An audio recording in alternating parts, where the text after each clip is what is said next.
Hi guys, it's Phoebe from Who's Phoebe and welcome back to another Doctor Who video. As you know, I am doing 24 days of Doctor Who where I count down to Christmas with 24 classic stories, and today's story is the Daemons. Before we get into this,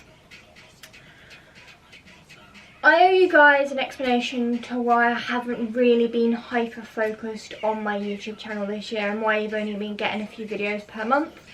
The reason for that is last year I tried to do Vlogmas and 24 days of Phoebe, and doing that I suffered something called severe burnout, where I burnt myself out doing too much at once, and that's why I decided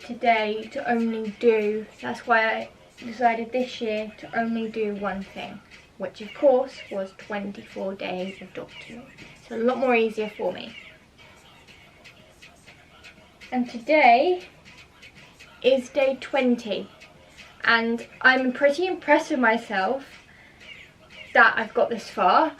And we're at the end of season 8 now, so we move on to season 9 tomorrow, but we won't be able to complete season 9. So today's review is the Daemons. There is two reasons I love this, but the main reason is because this is filmed in Suffolk, where I live, and yeah, just love this so much. The Daemons I really do love. It's one of my favourite stories.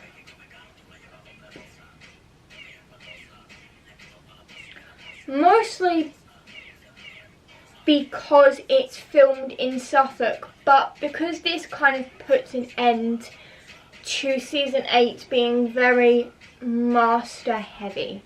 Now, season 8 in general has been really good. They had an off-world adventure with the colony in space.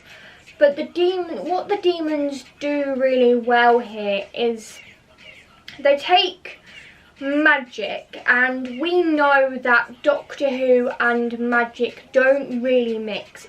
Magic is not something that the Doctor believes in because he's a scientist and he based everything on scientific fact, not superstition and magic. He doesn't believe in magic because he's a Time Lord, he's a man of science, and you know, he doesn't believe in all of this stuff.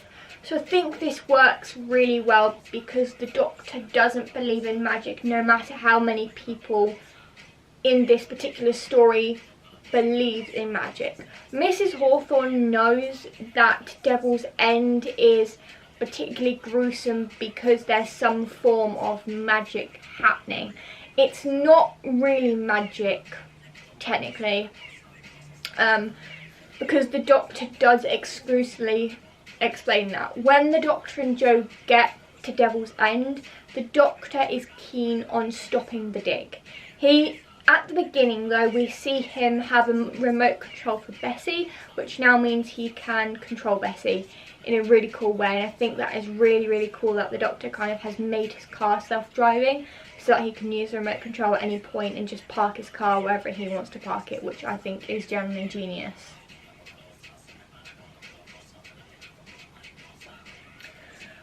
But because obviously the Master starts this whole thing with the Daemons. Demon Hazal. Not exactly sure, it's never really been addressed ever about how the Master was able to summon Azal, but the Doctor gets frozen. And because the Doctor is a Time Lord, we know he can survive a dip in temperature. So when they take him to the pub, he basically just gets warm, and then this big heat wave closes off the entire village and the Doctor is defrosted. Because we know a Time Lord can cope a severe drop in temperature because of their biology, because they're different to us humans. If us humans felt something like that, we'd be dead. But the Doctor,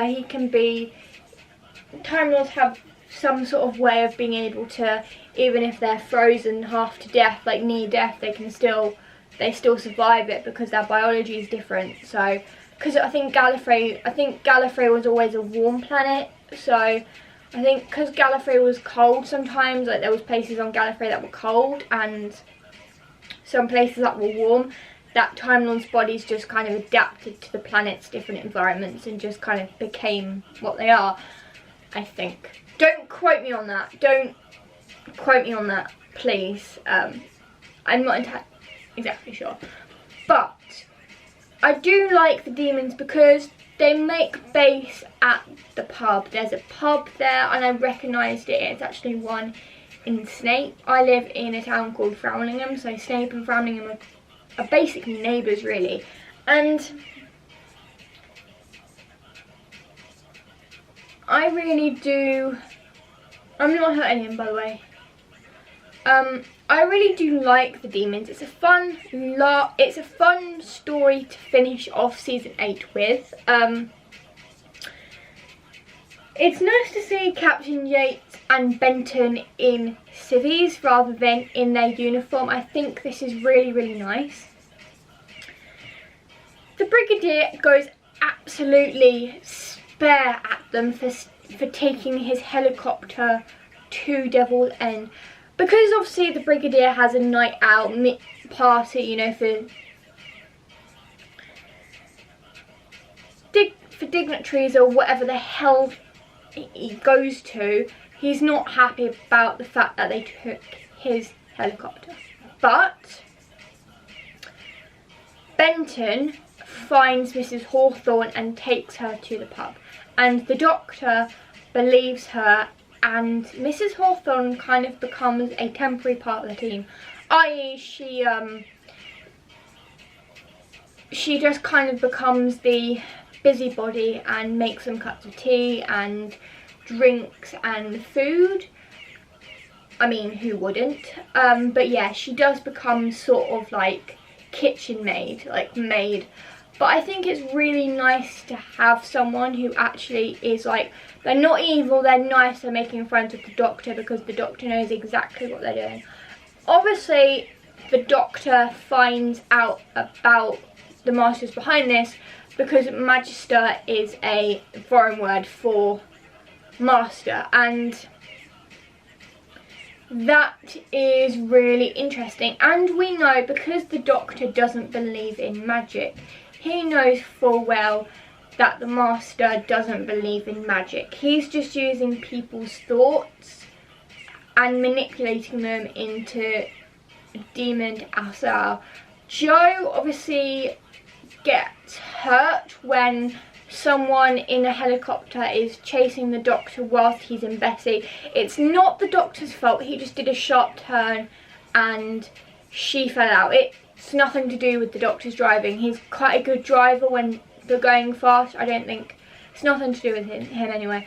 But like, there was like a funny thing where the Brigadier goes, £20,000 of unit money, and then the Doctor's like, you've got the mind of an accountant, Brigadier, which is not surprising because the Brigadier is in charge of unit, so makes a lot of sense if you think about it.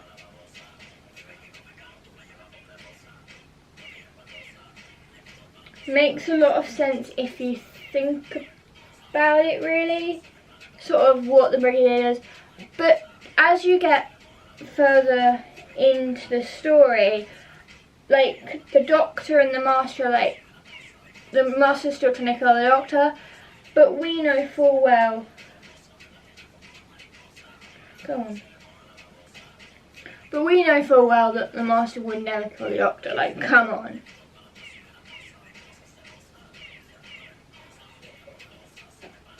Come on. We know full well that wouldn't happen. Like, it never has happened, never will. But when Joe goes to the cabin, she tries to stop the Master summoning Hazal, and it doesn't work. I mean, it really wasn't going to work anyway, but it doesn't work, despite what she tried to do. And when the Brigadier gets into the village finally after the Doctor's machine, I don't know the technical name for it. It was just a machine that was able to break through the heat barrier so that the unit were able to get through, you know, la la la la, and all of that. You know, it was just a machine that got through the heat barrier so that the Brigadier and Mobile HQ and all the unit soldiers could get into the village and help the Doctor out, okay, la la la la. Which is great. I love that. Excellent work. But, there is some flaws of this. It all takes place on location, so you barely get unit HQ. That's only the, literally the only flaw. I do like this story. I mean, it's actually Jo who ends up saving the day by saying to Hazal that she sacrifices herself, and Hazal doesn't know what to do with this information, so it's kind of like, you know, a little bit like sort of controversial, if you want to say. But I'd give this story a solid 10 out of 10 because it is so good and it's my favourite. I always watch this when I watch season 8 and season 8. And the best part is the Master finally gets arrested. That is the end of, not the end of the Master, but it's kind of the end of the Master in season 8. Obviously we see him again with the third Doctor. Of course we are. We're gonna see him again. We're gonna see him again. But yeah, so tomorrow is Day of the Daleks, and I have my opinions on that one and my reservations, and yeah. Day of the Daleks isn't exactly a good story, but it's a fun story. It's not exactly the greatest, but it's fun. It's not exactly a great Dalek story, but it is a good one. I'm not saying it's the best, but yeah. So if you enjoyed the video, please give it a thumbs up. If you did, and make sure to click the big red subscribe button down below, and also click the notifications bell so you get notifications every single time I upload. I'll see you guys tomorrow. Alonzi.